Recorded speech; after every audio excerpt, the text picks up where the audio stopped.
Hello, Internet. Welcome back to the Story Nook. So sorry, I didn't record and upload anything yesterday, and I forgot to record stuff in advance. I didn't want to get it out of my bed. But today we're gonna read something that I wrote in June last year, and it's Espio. I might have read this before. I don't know. It's an S Silver like little fanfiction thing. Um. So yeah. And I just titled it Espio Spies on Silver because it's pretty much what it is. Espio wondered where the gray hedgehog spent most of his time when he told him he would be gardening. Charmy was very curious, but Silver simply smiled and said it was a secret. Espio knew curiosity could be a dangerous thing, but also wanted to know just as bad as the young bee. Also, make sure to grab your tea, your hot cocoa, your water, any of that as I turn off all my morning alarms. Damn it, no, I need this one to be on because I actually do need to run as soon as it hits 55 to my car to defrost a bitch because I have been late to work for the past couple days because I haven't been going to my car early enough to defrost my windows. Maybe even a smidge more considering he was following the psychic from a distance while invisible. He was lucky that it seemed the hedgehog was not that space, spe- that spatial aware of his surroundings. I think I meant to write the word spatial, like space. Though every now and then, he would pause and marvel at the flickies and other animals in awe. What kind of animal are you? Silver asked a doe. He waved excitedly. Gr- Espio grimaced as the deer looked at him and then sprinted off. Silver's crestfallen expression made the ninja feel bad for him. Could have answered, Silver mumbled. Dear skittish creatures, Shadow teleported behind the gray hedgehog in a flash of green. Silver jumped. Why do you do that?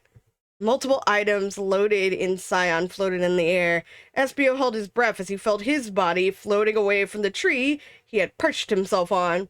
Shadow smirked as he pointed at the Scion items. Silver huffed as he dropped them, bringing an apple to float in front of Shadow's face. Shadow stared at the apple before glancing in Espio's direction.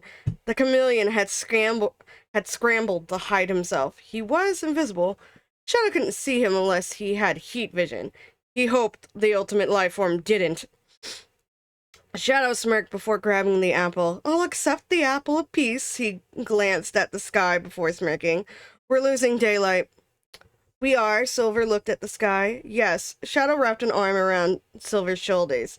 The vegetables aren't going to water themselves. He leaned in and whispered something Espio couldn't make out from his position.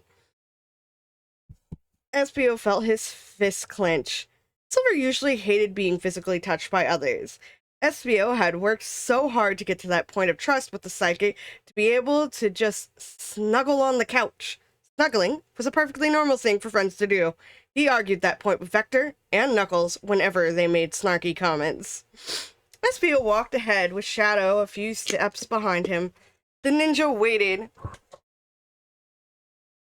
I'm sorry, I had to take the lid. I have lemonade that I got from a fast food joint. They didn't give us straws for the drive-thru, which sucks. And this is what I'm drinking this morning because I didn't drink it last night. I had to take the lid off.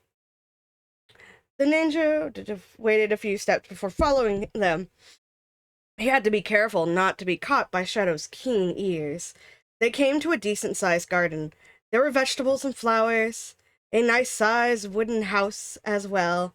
There was also no trees for the ninja to hide in.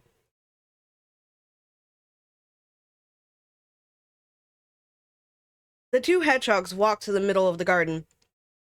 Shadow leaned to whisper in Silver's ears. That's not very nice, Silver frowned at him. Shadow tossed the apple straight at Espio, and neither is stalking. Shadow raised his voice. Right, chameleon? Espio had barely dodged the apple as it flew past his head. Espio Silver raised a hand to get a hold of the ninja with his telekinesis. We know you've been following us.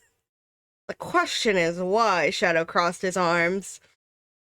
Espio became visible, he thought he hadn't been noticed. It seemed hubris had come back to haunt him. He couldn't move with Silver holding him anyway. I don't recall Gunn hiring the Chaotix to gather intel on Shadow. Silver tilted his head as he brought the chameleon to them. So what's the deal? Shadow merely stared at the chameleon. Espio swallowed his nerves. I wasn't spying on Shadow, he stated. You're so keen on Silver, you're spying on him? Shadow questioned. Silver frowned. What did I do to be spied on? It wasn't like that, Espio protested. Shadow's ears twitched. Your phone is ringing a lot today, Silver frowned. Can you answer it? I'll get answers out of him. Shadow handed him a key from his quills. Do. Frown took the key before. Silver frowned, taking the key before marching inside the house. He was furious. Shadow watched to make sure Silver made it inside before turning his eyes to Espio. So, you followed Silver, and thus me, Shadow began. And nothing else was written. I also am realizing I should reread my stuff before I publish it. Because I'm like, shit, typo here, this sentence structure doesn't make sense. I don't mind it so much with fanfiction, but for, like, my original books, I do mind it. But yeah. Thank you so much for being here. I hope you enjoyed my, like, silly fanfiction. Let me go ahead and thank the Patreon and Ko-fi supporters. Let me find them. Kaleidoscope Chick, Tweety Cakes, Axel1154, Cassie G, Jet SDS, Axel Akaraz, Semi-Random Sevens, and Micah. You're all amazing. Thank you for supporting me on Patreon, Ko-fi. You can support me on Patreon and get access to all of my artwork early. Just realized, last thing I read was Ask Reddit, so that title's been there. We are not reading Ask Reddit. I will probably read like a couple minutes of that thread later, but not right now. So, yeah. Remember to have a great day, stay safe, all that good jazz. Ko-fi, you can commission me on Ko-fi. I have art commissions. I think I have voice acting commissions. If there's anything specifically that you would like me to read, I have a Google form in the description that you can fill out.